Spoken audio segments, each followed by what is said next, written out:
My dear, dear friends, what is going on? Welcome back. We're here for another Filmstruck Film Club. I'm your host, Carson Higgins, and this is, of course, the eternally famous and wonderful Groot. We watch movies together, and then we freaking talk about them with you guys, which is really fun. I know we took a little break a while back, but we are back on this train, baby. Summer is coming, or it's already here. So we're going to be watching a movie a week, so feel free to join us. We watched an incredible film this week. God, it was good. Man, I'm just still kind of messed up about it, but it is a beautiful movie that we watched this week. I picked it because I adore this filmmaker. She made one of my very favorite films of all time, Portrait of a Lady on Fire, which if you have not seen, arguably the best romantic film ever, and maybe my favorite film of the 21st century so far. It's like that. This director, of course, is Celine Sciamma. She is a French filmmaker. She's got quite the career. She's made some like 5 or 6 movies. Don't quote me on that, but this is her newest feature film, the one that we watched this week.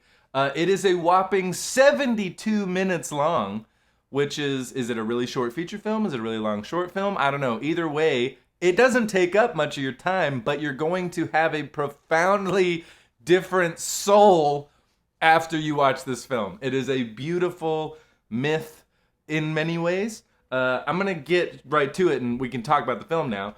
This is 2021's, really fun to say, Petite Maman. I feel French when I say this. Petite Maman, which I guess means little mother, which is very apropos when you know what this film is about. We follow a delightful, precocious little girl named Nellie. And when we first meet her, it's in like an old folks home. And there's just this spectacular wonder of this little girl walking through this old folks home and like saying goodbye to all the old people because she's not coming back. Because the reason she's been coming there is her grandmother, and she just recently passed away. So very early on, it's Nellie and her mom, and mom's not doing great. She just lost her mother. And Nellie is kind of like her emotional support in many ways. I mean, as we leave the home, there's this beautiful shot where the mom is driving the car, and you just see this adorable little hand coming into the frame to feed her mom in the front seat. She's sitting in the back seat. She's feeding her mom these like Cheetos or something. And it's such a tender and like small little way to show that like this kid is taking care of her mother at this moment. Real quick, sidebar. This film is short and not a ton happens. So I don't really want to like spoil what the movie is entirely. If you watch the trailer, you're pretty much going to get what I don't want to spoil for you, so I can talk about it a little bit.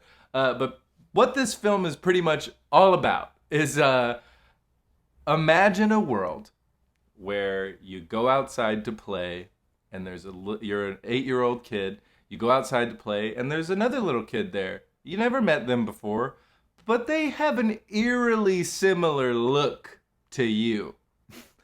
And you have a sneaking suspicion that this might be your parent as a child. That's right. Nellie, and I'm not going to like get too deep into it here, but Nellie goes and meets her mother as a child, and they go play together. That's the movie. The movie is, what if you could, as a child, connect with your parent as a child? Now, these two actresses who played Nellie and Marianne are twins in real life, and I don't know if they're identical twins or not, because like they look very, very much like each other, but they're not quite identical. So maybe they're fraternal, if that's what I think that's what it's called. Anyway, it's such a tremendous concept. Like it winds up being rather therapeutic to watch this film because you can't help but put yourself in the shoes and wonder. It's like, okay, kids are going to play like kids, and there's wonderful instances of this in the film. They build a fort together, they make crepes together, they like put on a little play together. They do a lot of just kid stuff, but then there are these handful of scenes where conversations take place that are very deep and meaningful, and where both of these individuals, the mother and the daughter, are going to be different after these interactions. And I was just thinking while I was watching it, I was like, this would be such a tremendous gift on like Mother's Day to sit and watch with your mom, especially like for mother-daughter relationships, but really just parent-child relationships. I mean, sons, you can watch this with your dad, it doesn't matter.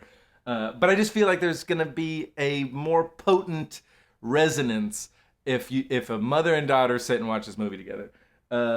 There's very little music in this film. There's very little music in pretty much all of Celine's films.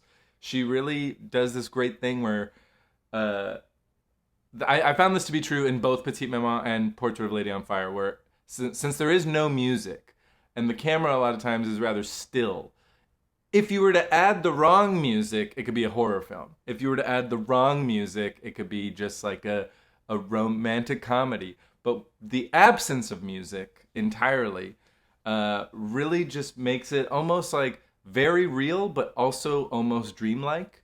And so for a film like Petite Maman, where it is fantastical, I mean, there's like a time travel element that we really don't harp on too much, and I love.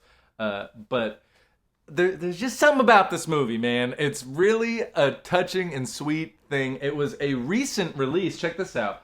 This is one of the more recent Criterion releases here. Glare. You gotta love glare. Petite Maman.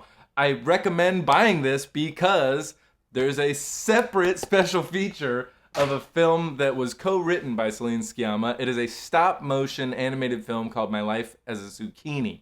And it is really sad, but it's really, really worth your time.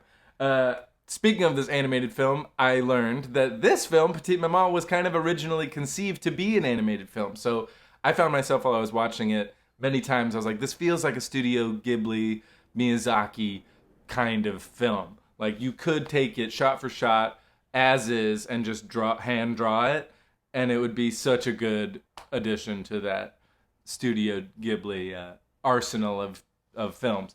I'm not going to say any more. I think you should go watch Petite Maman. That's what I think. I think you should go check it out.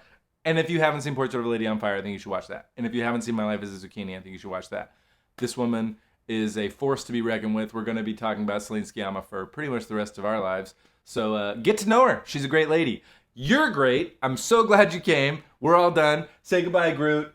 Go ahead and follow us on Filmstruck Film Club if you're not already, so that you can keep up with all these films that we're watching. And other than that, enjoy your day, every day. I love you. I hope to see you soon.